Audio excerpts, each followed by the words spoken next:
శనగ చిన్న చిన్న పీసులతో కట్ చేయండి.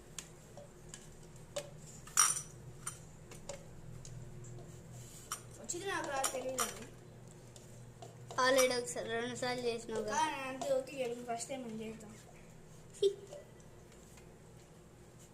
ఇంత అండి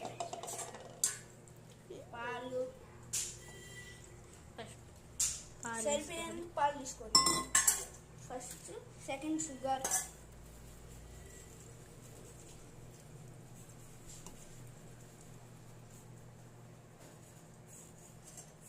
షుగర్ మొత్తం వేసుకున్నాండి ఖాళీ. ఇప్పుడు పెట్టి మిక్సర్ పెట్టాల్సింది.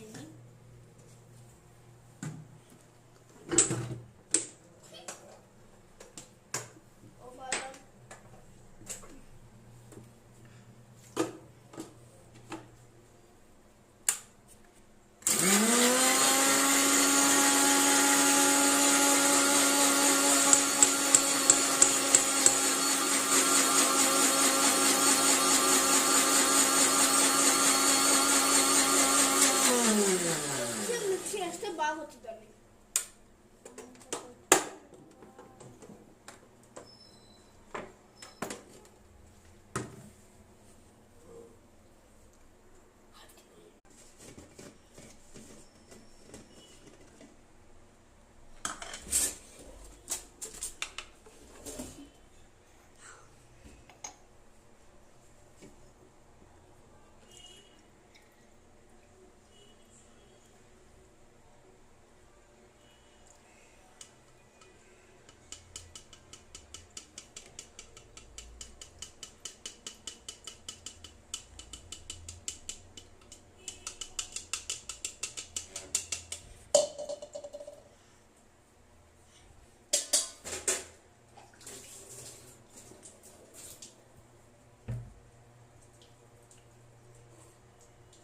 సూపర్ అండి. మీరు చేయాలంటే కామెంట్ చేసి ఎస్ ఆర్ నో పెట్టండి.